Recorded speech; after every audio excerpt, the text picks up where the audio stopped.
So I'm all set up for the telehealth. Um, I don't know how to do this. I haven't used this platform before, but basically this is what it's looking like so far. Ignore the mess in the background. Yes, I know. Leave me alone.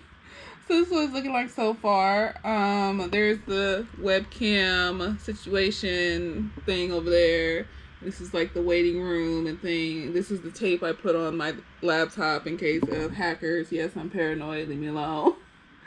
So yeah, that is the setup so far to see my clients today. One of them canceled. Um, when I sent the message about having to transition to telehealth. I wish I didn't have to send it so suddenly, because just the thing, stuff just changes every day. And I want to comply with the law, and I also don't want to spread diseases. So I'm just kind of like, I just had to let them know Thursday's clients that I was seeing this weekend. I basically just had to let all of them know Thursday night, well, we're going to do telehealth now. So I can understand. I can understand the shock of the suddenness of it. So I bought a subscription for doxy.me because I feel like I'm probably going to be using this more often, and I just need to set up a contract for telehealth that I'm either going to send to my clients to sign or wait until this is all over, then have them sign it. I don't know. We'll see. This is all just kind of new. I'm just trying to figure it out. I tried to do Skype last weekend with one client and it didn't go through. And so now I'm just sticking to this because it seems like it's like Zoom. So, and I've used Zoom before. So you send a link, you click the link, you join the room, and you both talk to each other. And I think you can use it on your phone and on a computer and things and a tablet and whatnot. So yeah, we'll see how it goes today. This is a learning curve.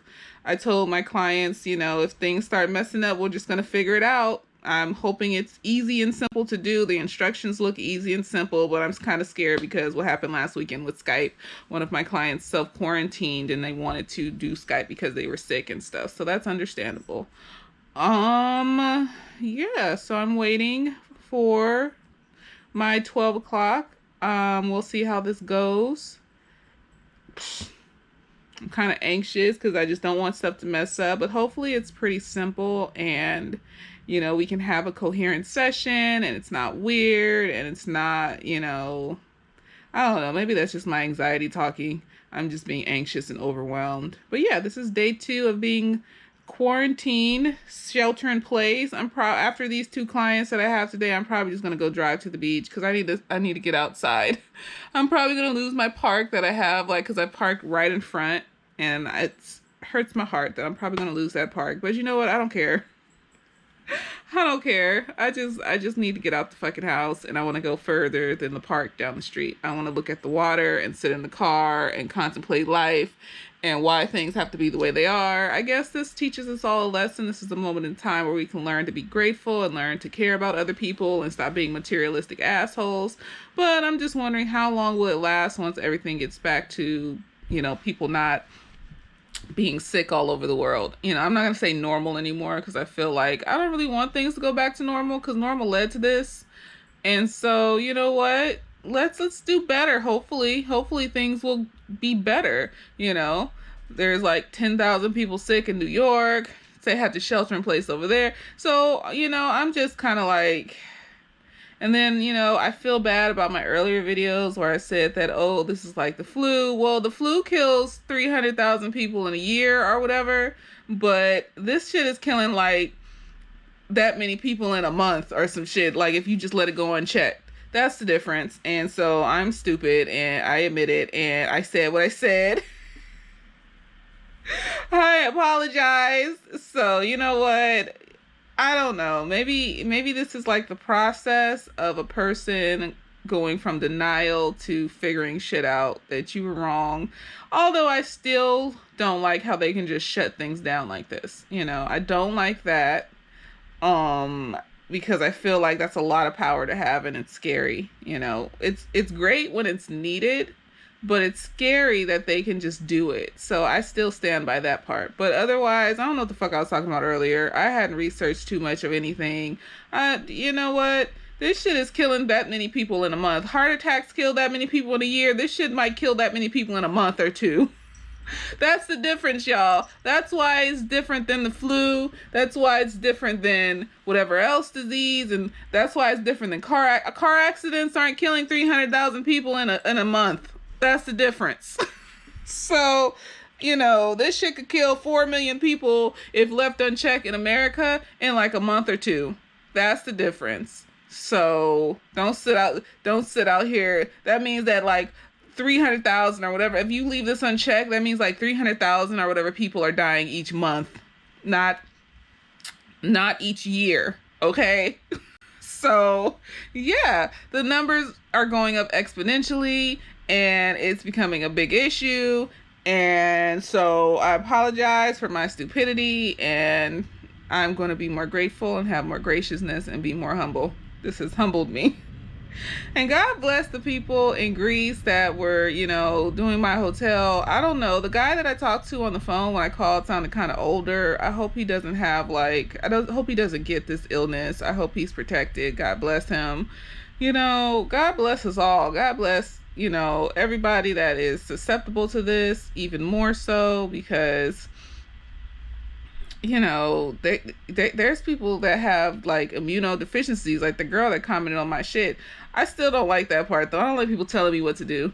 I don't know. I'm the type of person that likes to come to the conclusion on my own, because I know that I look at stuff and I read stuff and shit like that. It just takes me a minute. Okay. It took me about a week to come to this conclusion, so I feel like leave me the fuck alone still.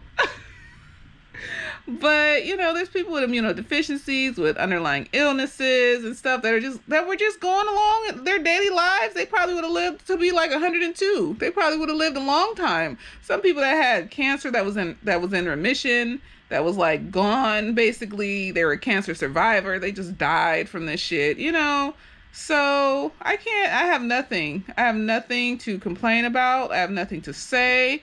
Fuck that trip. I hope that we all survive. I hope this isn't the apocalypse, but it is scary. It's scary, plagues and locusts. There's locusts in Africa. So plagues and locusts is what we got right now. What were the other plagues in Egypt? Frogs. There were frogs. There was blood in the water. And then a firstborn son died. Firstborn child, firstborn son, one of them dies. So you know what? Yeah. God protect us all. Keep us safe. Let us do the right thing and stay inside and stay away from people like we're supposed to. And, because that's our part we play. Like God, can only do so much. But if we're not playing our part, then it's like, I always tell my clients, like, the lottery ticket that God has sent you to win $1 million is down the street at the liquor store. You have to get up out your bed and go get it though. You have to go get that lottery ticket. He's not going to make it fall from the sky like manna. He's done all of that. He's done all of the handed to you into your hand type shit. It didn't do nothing. So now it's a partnership. You got to do your job. It's like how the people that found penicillin, someone left a window open and it landed on a petri dish. But if they hadn't been researching and looking for penicillin and looking for shit like that, then they probably wouldn't even know what it was when it landed on a petri dish. It's probably like, oh, what is this? Throw this in the trash. Let's go back to looking for ways to make money out of gold or whatever, or make lead into gold or some stupid shit. So, it's a partnership with Jesus. We have to do our part. We have to stay inside, and then Jesus will sweep through and help the doctors and the people that are trying to save us. If we don't do our part, Jesus is like, well, I have the healing here, but y'all ain't trying to come get it. So I'm not doing extra work no more, because I split a whole sea in half and y'all still was worshiping golden cows and stupid shit. Y'all saw me do this shit with your eyes and you still wanted to go worship golden calves and stupid shit. Like, them golden calves didn't do nothing. They didn't show you any magic. They didn't do nothing. Okay. saw food come out the sky, rain down from heaven. Like in what's that movie? What's that movie where the food was coming down from the sky? The guy made the it was a cartoon. The guy made the machine, and it was raining food down on the island and across the world, and then all of a sudden the machine malfunctioned and the world was covered with food and shit. Like, God made that shit happen. He didn't, and his shit didn't malfunction. Y'all just have to listen. So, yeah, all he required back in Bible days was for people to listen and follow directions. And so now he's like, well, I have the blessings here. So now y'all got to actually work for them and come and get them, because I don't feel like it. And I do not blame him whatsoever. I don't blame God whatsoever, because we have a part to play in all of this, allowing bad government, allowing ourselves to fall into materialism and to not caring about ourselves and other people, and to being racist, and to being, we allowed ourselves to fall down this pit. And so we have to do some work on our side, in ourselves as individuals, to climb back out of it. The kids that went to Florida and shit, what was God supposed to do? He's supposed to put up a wall to stop the children from going to Florida. Probably would have climbed that wall because they wanted to go anyways. That's what I'm talking about. Like, God, y'all want God to move mountains. Like, we don't have free will to move that mountain back. That's the problem. And y'all want God to just like send lightning from the sky to kill dictators and shit, but like we don't elect the dictators. Like, we're not just gonna elect another one, because we have to change our mindset and how we view the world and how we see things, so that we don't make the same mistakes, so that we don't blame God for not coming in. Like, we killed the ozone layer and then blame God for like the tsunamis and shit, but we're littering and having this big ass carbon. Like, so let's say this: God fixed the earth and everything was beautiful and bountiful again, and there was no giant tsunamis and everything else. And then he left us to tend it again. He did it again. Then what would we probably do? We would probably destroy that motherfucker even worse, because we don't work on ourselves as people. That's the problem. We need to work on ourselves as individuals. We need to reevaluate who we are as people. We need to just sit and think about how we treat other people, how we treat ourselves, and how we treat the earth. And maybe this is our time to do that, I mean, I just wish people didn't have to die to do that, but it's like, I don't know. I just feel like, and like I said, God makes my heart sing. So if you don't believe none of this, that's okay. I'm not, it's not for me to judge your beliefs. But I do say that if you don't believe in God, at least believe in yourself and your ability to change the world. At least believe that much. Like, oh, I see that, human beings are a part of the bullshit that's happening, so I'm going to take it upon myself to do something to change the world. There you go. You don't even have to put God in it. You can be a whole atheist and be like, well, I want to change the world and use human stuff to change it, because we all have it in our power to change it, or whatever, the atheists believe. I'm not exactly 100% sure if that's accurate. Please forgive me if it's not. But, you don't have to believe in God to see that human beings are fucking up the planet.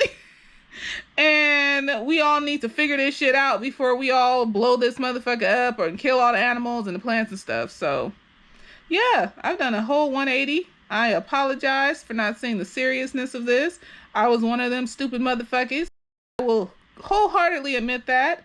And I'm glad I've reached this point. It's like a cleansing. It's a clean feeling. It's like I've detached myself from material items, from my trips, from other worries. And I'm just concerned about, let us all, what did Rodney King say? Let us all just get along. Even though when he said that, you could tell that he was traumatized. Well, go watch the video. He was traumatized when he said that. He didn't know what the fuck he was talking about. His voice was shaking. He was looking left and right. He was shifty-eyed. He was going through something when he said that. So I don't even think he registered what he was saying. But, I'm just going to say it. Let us all, I hope we all just get along. I hope we all can just get along, and clean the earth and do the right thing. Whatever you believe in, whatever your faith is in, directed towards healing and being good people.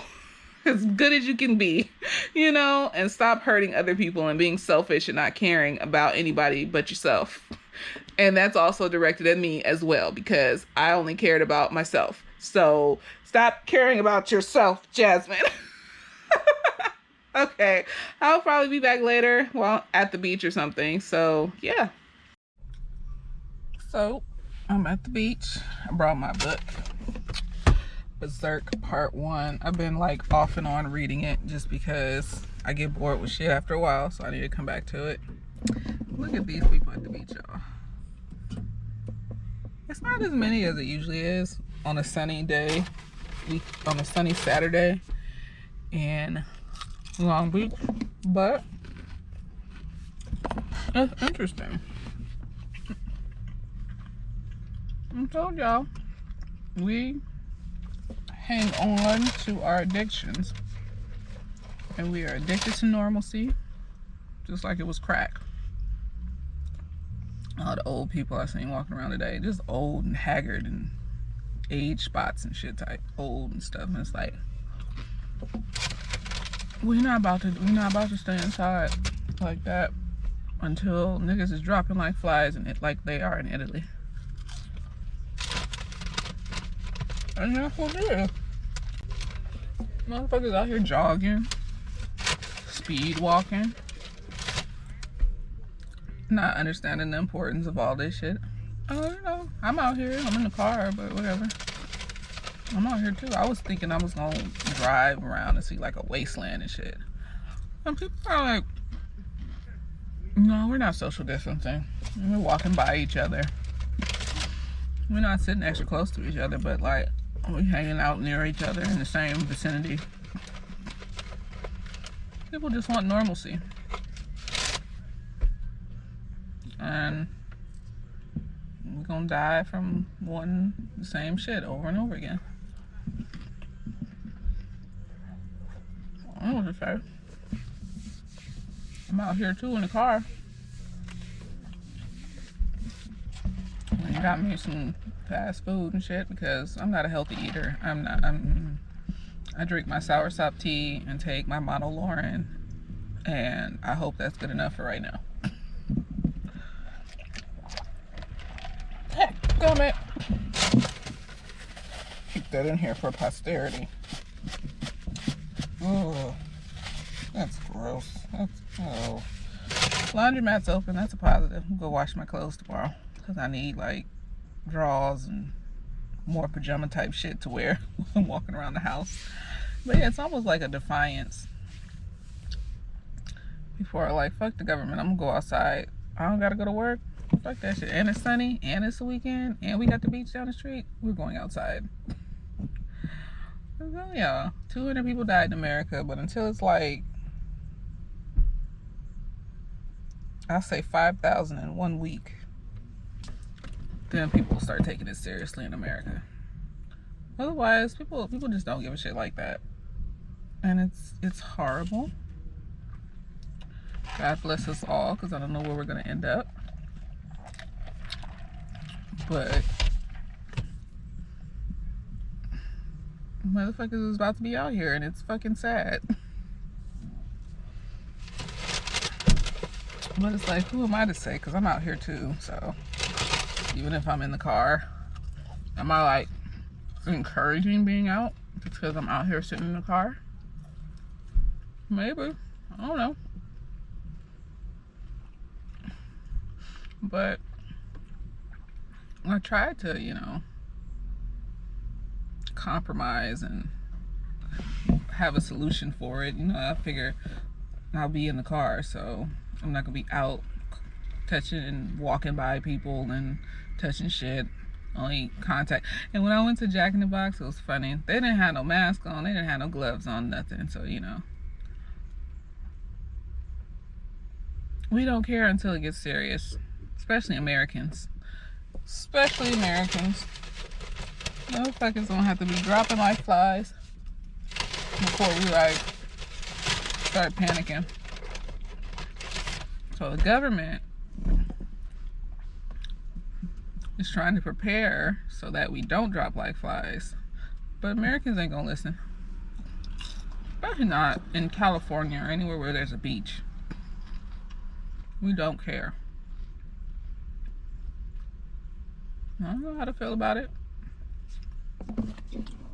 It's a pretty day though. People riding their bikes and shit. Your children is out somewhere. There's children over there, you know, right? It's a pretty day.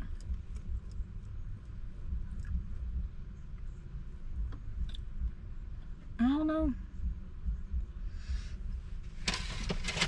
It's sad, it's scary, but at the end of the day, we're gonna hang on to normalcy to the very last breath. A lot of us will. That's why people die. A lot of us is gonna hang on to whatever will make us feel normal. And that's just the truth. Because that is what's comforting. It makes us feel better when times are scary. So I might have went through the process to where I got to the point where I got it, but a lot of us won't. Can I judge them?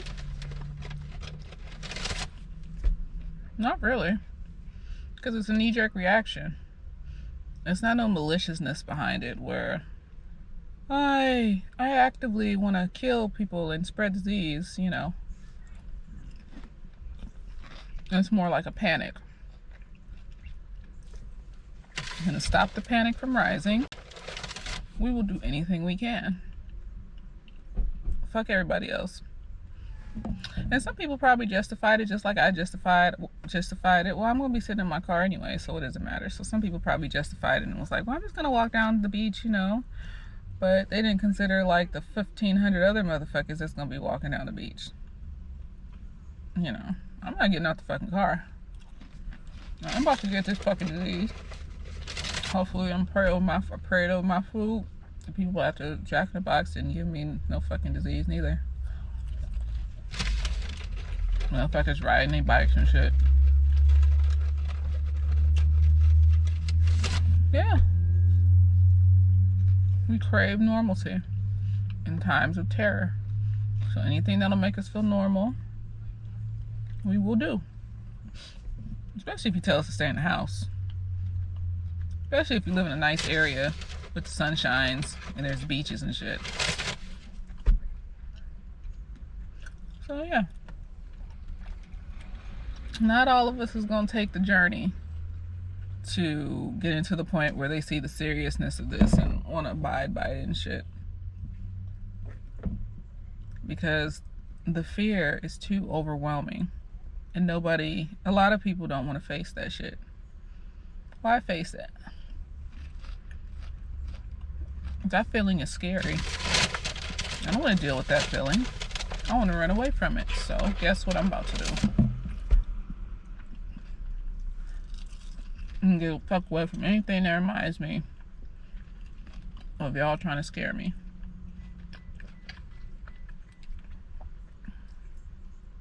And that's what they do. That's what we all do. I use my trip. People are using just going out and taking a walk, or I'm just gonna go to the beach real quick. And then, you know, I'm gonna go back home. I'm literally seeing old people out here jogging. Age spots, like hunchback old people. They gotta be in their like 70s, 80s type of old people. And I was just staring at this old man earlier. I was like, I hope he don't get this disease and die. God bless. Because we forget that old people are people too. They want to feel like regular ass human beings that do regular ass human being stuff too, and not be told what to do. They ain't all got Alzheimer's and dementia and whatever. Most of these people are just regular ass older people. Regular people. Not even just I won't even add the older. Just regular people that don't want to be told what the fuck to do. So they're gonna be out here walking and talking and doing regular people shit because they don't want to be told what the fuck to do either. And they want to hang on to normalcy and feeling normal, especially when you're old. You know, people are already getting you because you old. And they don't want to hang out with you because you old. They don't listen to you because you old. They're already getting their normalcy taken away, being treated like babies and shit. And they have clear thinking minds, just like anybody that will be 20 years old, you know. And y'all trying to treat them like fucking children. And so yeah, this I would say an old person, this will be the last straw. You don't treat me like no fucking child. I am grown and I am clear minded and I'm gonna do what the fuck I want to do. Yeah, I can see an old person thinking that. The straw that broke the camel's back. Now I gotta stay inside. Now I gotta, you know, now I gotta like do what the government tells me to do like this. I'm not doing that. So yeah, that's why you see a few of these 60 somethings to whatever age, up and up, out here like it's nothing.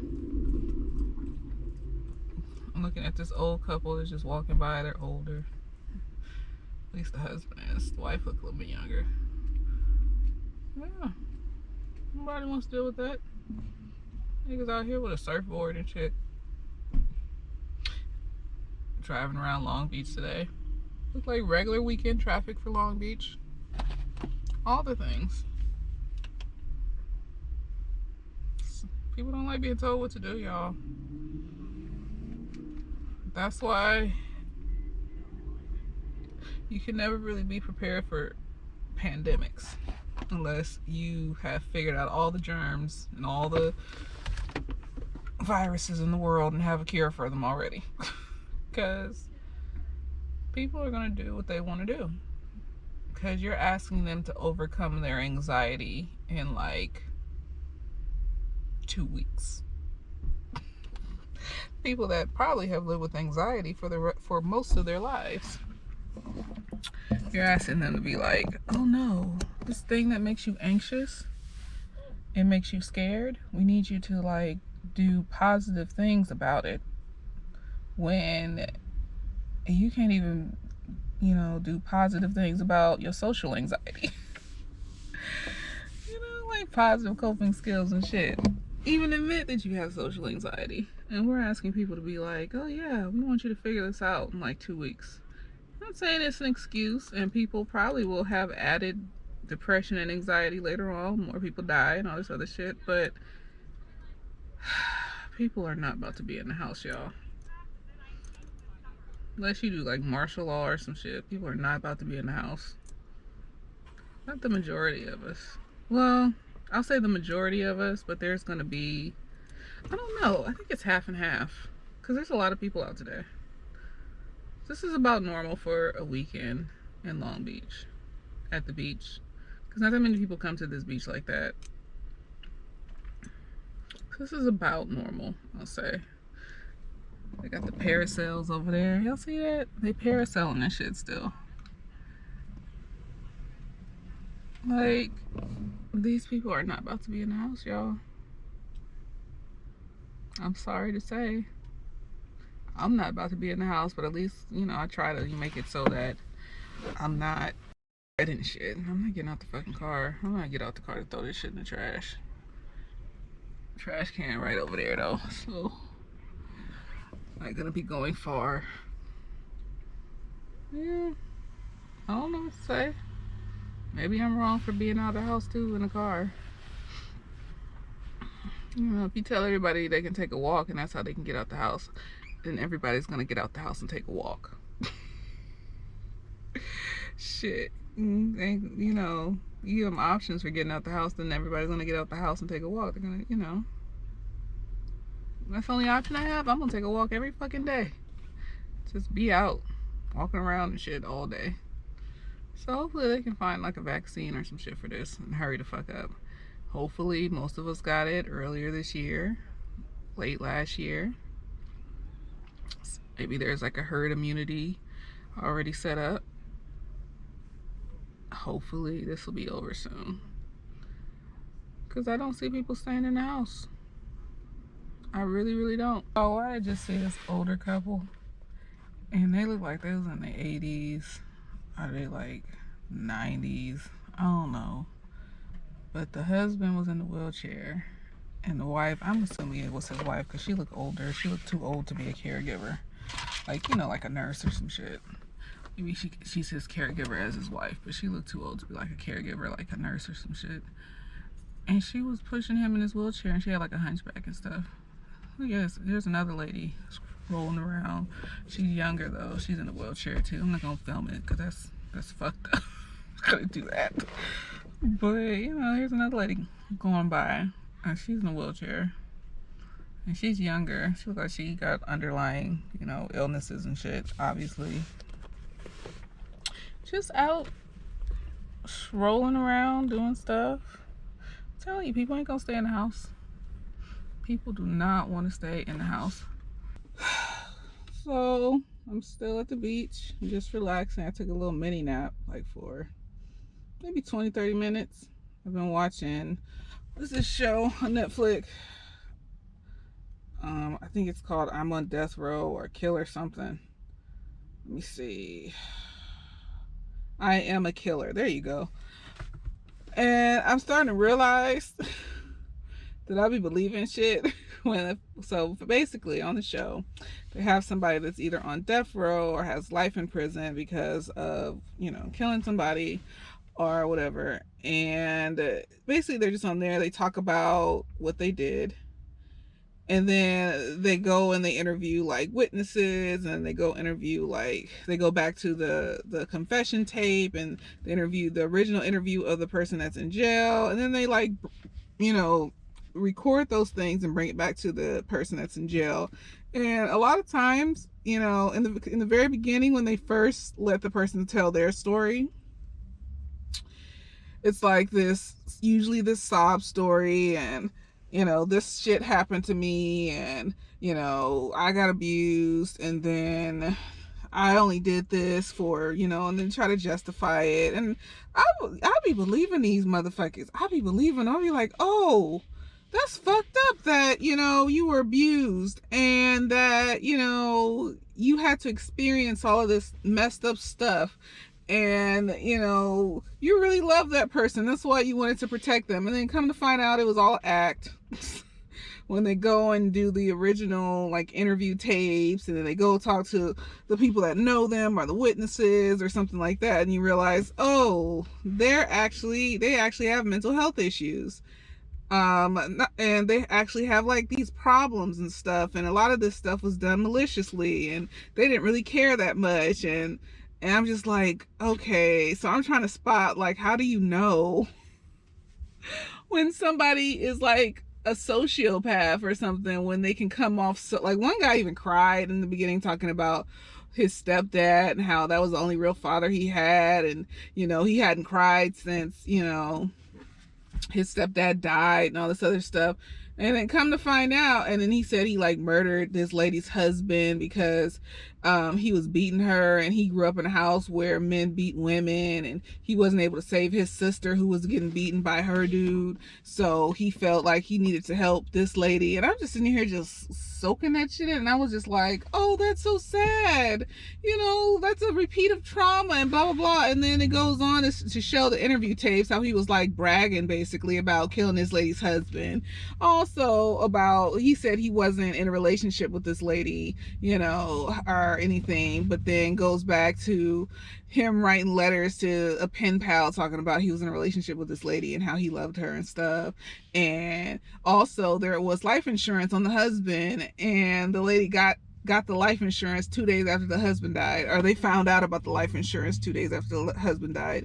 So come to find out, that whole thing he said in the beginning, I think it was a part of it. You know, he did experience trauma, but then that trauma like corroded him into a different person. Like then he was portraying in the beginning, the one that was crying over his stepdad dying, and I was just like, you know what? How do you just notice this shit in the very beginning? You know, how do you like recognize that somebody has like some deeper issues with their emotions and empathy, feelings of empathy in the very beginning? And yeah, I don't know yet. I'm still watching these episodes trying to figure it out, unless they obviously like have some issues and they just don't portray any emotions when they're talking about the heinous shit they did. Then it's hard to tell. It's hard to tell, especially if it's like a regular person, like just Or they're acting like a regular person, crying at the right time and mentioning a sob story at the right time, and making it sound like it bothers them and hurts them and all this other stuff. Then it's like, I was just like, because I don't want to have to wait till yo crazy comes out for me to recognize that I don't need to be around this person. So the show's interesting, but it's still hard to figure out like who's who. So now every time I see somebody, no matter how sad their story is, I'm just like, well, let me wait for the rest of the show to go on. So maybe that just says that you need to take your time in getting to know a person, staying partially emotionally detached from the person so you can see all the ins and outs of who they really are before you just jump into like a friendship or relationship or something like that. And it's not like you're analyzing them. It's more so like people just show you who they are. You just got to like take your time to get to know them and just observe, and they will show you. You don't have to test them and ask certain questions. You just got to take their behavior for what it is. If they're cussing out the waitress, but then they're all smiles with you and they're making a reason why they're cussing out the waitress, like, I had a bad day, so that was just a one-time thing. Or she there was a hair in my food, so of course I called her a fucking bitch. And I'm just like, okay, no, because that means that you can easily slip into that extremity of anger and that extremity of aggression and irritability that easily over something that small. So I wonder how you would get over something bigger. You don't know how to control your emotions over something this small. How you gonna control your emotions over like me eating your leftovers or some shit? Like, because that might happen. I like to eat, nigga. So it just made me think, like, you know what? It's more so just about observing and not, just jumping right into I love this person or I care about this person after like a week of knowing them, and then feeling extra bad because you went on one date with somebody and then you didn't hear back from them. It's like, that is your observation that they don't know how to maintain, whatever it was supposed to be maintained after that date. So the observation was made, the person disappeared, and there's that. Yeah. So that's what I'm getting so far. But, it could be more, I guess, to it. I'm finding that it's not like a body language or, a specific behavior in the beginning that'll let you know when a person is crazy, even though they're acting nice. It's more so a culmination of patterns that they show over time that you need to pay attention to and not make excuses for. Random aggression for no reason, being nice to you and saying nice things about you, but just everything they have to say about everyone else is just trash. Or they just happen to have a string of exes that all did bad things to them and they never did anything wrong to those exes. Or they made bad choices in the exes and chose crazy exes, but still you see how it wasn't their fault. They didn't do anything to encourage whatever they experienced with these exes. What else? Because I just be trying to notice stuff that will probably later come on to me and be attached to me and harm me or harm anybody that's around me that I care about. Talking a lot of shit about your friends and your family and they barely know them. Even if they did know them, it's like, amongst the shit that they're talking, it's like you don't need to be around those people. That's a part of the shit they're talking. Not, oh, maybe you should talk to your mom. Maybe you should figure it out. Unless you got some really crazy, you got some really, really bad parents with issues. But more likely than not, you probably don't. And this person is just saying fucked up shit. And little things like that, little needling things like that kind of poke at you and poke at you and poke at you, and that you don't notice at first, or that you don't want to notice at first. Nobody's day is that bad. If nobody who has emotional stability's day is that bad where they gotta come and be cruel or aggressive just because they had a bad day. I don't care. If you are emotionally stable, then it's like you communicate, hey, I had a bad day, I need a minute to myself to just kind of decompress for a second. Or, hey, I had a bad day, I wanted to talk about it, are you free, do you have a moment, would you be okay with hearing me talk about my bad day? Or, hey, I had a bad day, so I'm gonna go for a walk. Or all that other shit that you can do, but instead you choose to be aggressive or mean or harmful to people. So yeah, nobody's day is that bad. I don't care what nobody says. Or it shouldn't be. No, it should. No, it doesn't justify it. I don't care how mean your boss is. If your boss is that mean, then the goal is to start to figure out how to get the fuck out this job or go to HR. You know what I mean? So yeah, no, I'm not socking a wall just because I got an offender bender. Yeah, it upset me. I might sock a pillow, because if I sock a wall, I hurt myself, and I don't want to hurt myself. I might sock a pillow. There you go. They justify it. That's justifiable because you're not trying to hurt nobody else. You're not trying to hurt yourself. You know that socking a pillow is purely to get some aggression off your chest, some anger off your chest. But you're not actively trying to be cruel and call people names and hurt people and do all this other stupid shit. So yeah, watching that show is weird. I am a killer. The only one so far that I find is justified a little bit is this one guy who was just like molested over and over and over again, and by his adopted dad. I forgot his name, but it was his adopted dad. He had been in the system for a long time and had been molested by a bunch of people in the system. Then he gets to his adoptive dad, and he thinks at first his adoptive dad is a great person, but his adoptive dad starts molesting him, all the other boys in the house. I think he adopted some other boys, and then he was traumatized by that, but he still tried. He tried to tell the police. He even found a picture of his adoptive dad with a young boy, and it was clearly his adoptive dad's like hand, because he wears this special type of ring and stuff. And he takes it to the police station, and the police tell him to never show this to anybody, and you shouldn't be telling people about this, and you shouldn't be you shouldn't come back here like shaming him because he's trying to reach out for help. Like, who does that?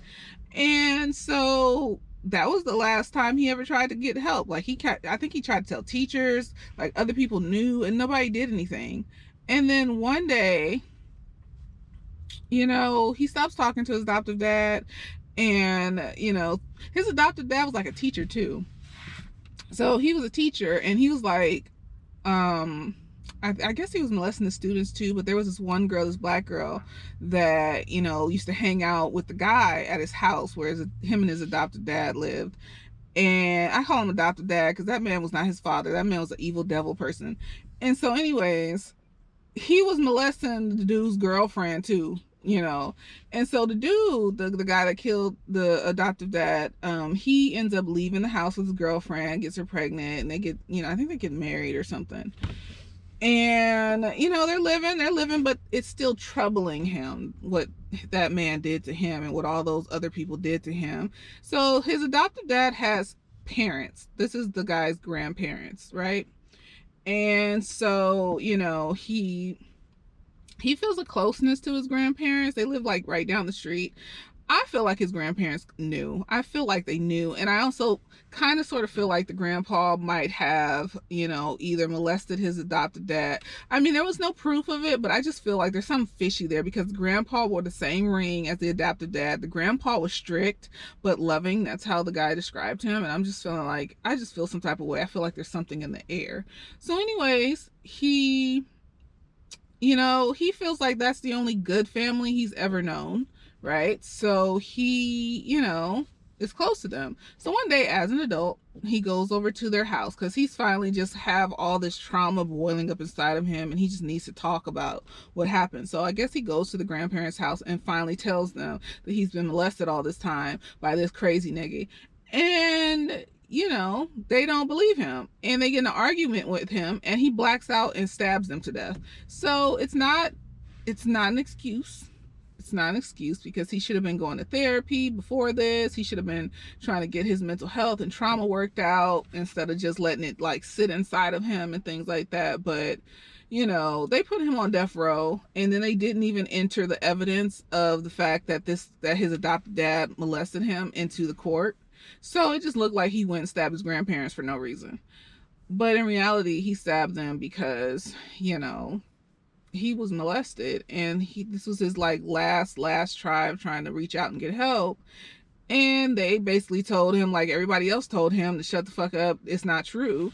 And he blacked out and killed him, you know. So it's just a sad story. And so they put him on death row. They took him off of death row. Now they're trying to get it to where he can get out of prison, because, you know, he had a lot of trauma. Like, a lot of shit was happening. And, you know, that was the reason why he killed them, because of what he went through, and then trying to reach out for help. And then, like, so I don't know how to feel about that, you know? Saying it out loud now, I'm just kind of like, he shouldn't have stabbed them like 52 times or however many times he stabbed them or whatever.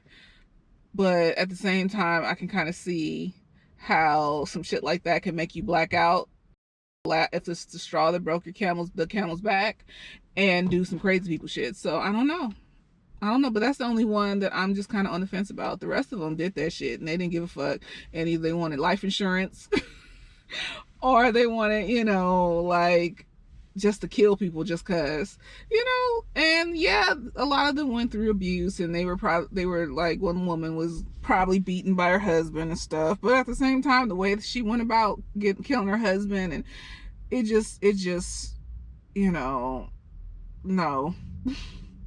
So yeah, I don't know where I was going with that. I was just talking, but notice patterns. There you go. Notice patterns in people. And that's that for that. So I made it home. I stayed at the beach for a minute though. Like, I sat there and I binge watched all of Self-Made, the Madam C.J. Walker movie, or show, mini-series, whatever you want to call it. It was good though. It was really good. I hope they do another one about her daughter, because her daughter sounds like really interesting and stuff too. So yeah, it was good. They said something in there that really was like, I don't know, it impacted me. She was talking about her husband, her ex-husband, and she was talking to him in the movie. You know, you watch it, and, you know, movie, miniseries, whatever. And she was like, something about never going back to what broke you. And I was just like, yes, I feel that so wholeheartedly. I've never really thought of actually getting a tattoo, but I was like, I kind of want that as a tattoo, just because I feel like when I cut people off, it's after much work of trying to keep them. So by the time I cut you off, I've, you know, expended all of whatever energy I would have to try to take you back or get you back or whatever. So I'm done. People are always like, because when I'm done with somebody, I'm done. I'm like, I don't want to talk to you ever again. And it's not even a hatred. It's just like, I feel nothing for you type of feeling. So, you know, because I basically broke myself for you. So I feel like, you know, don't go back to what broke you. Don't never go back to what broke you. Never go back to what broke you. I don't know. Something like that, along those lines. So yeah, I kind of want that as a tattoo, because I feel like that's my life's motto. Just because I don't go back to what breaks me. You break me, I'm done. So yeah, it was a good show. Good mini-series. I guess you could call it a mini-series. I don't know if they're going to do a sequel. I want them to do a sequel about her daughter. Her great-granddaughter, wrote a book, and then so they based the show off the book that she wrote. So yeah, it was really good. And yeah, I had a pretty good day. I just was relaxing at the beach. I'll probably go again tomorrow, because there's nowhere else to go that's like, you know, not, because I don't really want to sit at the park because it's kind of cold and it's chilly. And there's nowhere else really to go. Like, you can't go to the mall. You can't go to the movies. I can't even go to Barnes and Nobles and sit and read books. So I'll probably just go sit in the car again at the beach and find another show to watch. Right now I'm watching Frozen 2. So we're going to see how that goes.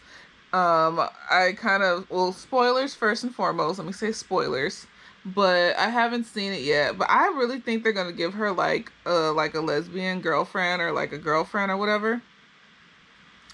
And so I was thinking like that's what the sequel was. Like the voice in the woods was gonna be like her future girlfriend or something. And I was like, oh, this is gonna be interesting. So I Googled like, cause I like to know ahead of time, who's the voice in the woods? And apparently we never find out who the voice in the woods was. And there was like these theories that it's Elsa's voice, and I'm like, so we don't find. So I'm watching this movie thinking that she's gonna find like a character that's gonna be like her future girlfriend in another movie, and because Disney's not gonna go full out with the whole like LGBTQ Disney princess and stuff yet.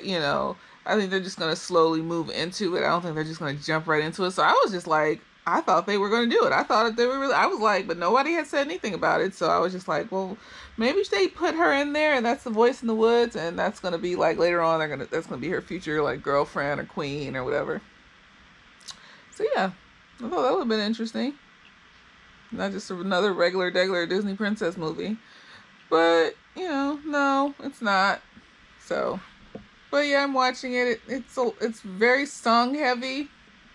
There's like 3 or 4 songs in the first, no, 4. I'm not gonna exaggerate, but there's at least a good 2 or 3 songs in like the first 10 minutes, 15 minutes of the movie, and it's like, okay, I guess it's a Disney movie. Because I don't want to say like I just dislike movies with singing in it. It just has to be done in a way that's not corny. So I can do movies with singing in it if it's not like all the time or super corny. Like High School Musical is corny to me. Every 5 seconds, y'all gotta sing a song about being in high school or whatever the fuck they were singing about. I never got into the series, so because as soon as I started watching it and they started singing every 5 seconds, I was like, okay. So what's the plot here? Is the plot gonna be sung the whole time? But yeah, I had a pretty good day. It was relaxing, and still have moments where I feel sad about my trip. Although I have to remind myself not to be selfish, so I'm gonna be real about it. I'm not gonna be fucking fake. I still have moments where I feel sad about my trip. That was like something I was really looking forward to. That was gonna like just be another self-care thing for me that I did for myself. So I'm so upset. I still haven't heard back from Orbitz about rescheduling it, but whatever. I don't know what's going on. Those people that own the hotel, that work at the hotel, could be going through a crisis too. So numbers went up on people infected and people dying. I think it's at like 5 or 6 or maybe even 7,000 people that have died. I don't want to like inflate the numbers. I know it's more than 5,000. So yeah, it's going up, and I just feel some type of way. I hope that it goes away soon so we can all go back outside like regular people. Even though today people were outside, I feel like it was an act of defiance rather than just being outside just as normal as you would normally be outside. I feel like there were old people that obviously like in wheelchairs and shit. I think I saw 2 or 3 older people in wheelchairs, and I was just like, really? This is how they're like, fuck it, That's how like my grandma was after a certain age. She was just like, I don't care at this point. I just want to enjoy life. So I don't know. I just feel like some of those people shouldn't have been outside, but I can see, like I said earlier, I can see the thought process of not feeling like a human being because people treat you like an old baby or something when you probably have the mind and the thinking process of a 20-year-old. You're still the same in your head. Just because you're old doesn't mean nothing. So now you're telling them they got to stay inside too. On top of that, they got to have even more special treatment. I can see the thought process of I'm not staying inside. Defiance. So yeah, had a good day. Said it again. Gonna say it probably one more time. Maybe not. I don't know. I'll probably post this tomorrow. But yeah, that's about it. I hope y'all had a good Saturday. Today was Saturday for me when I'm filming it. I'll probably post it tomorrow on Sunday. And yeah, later days.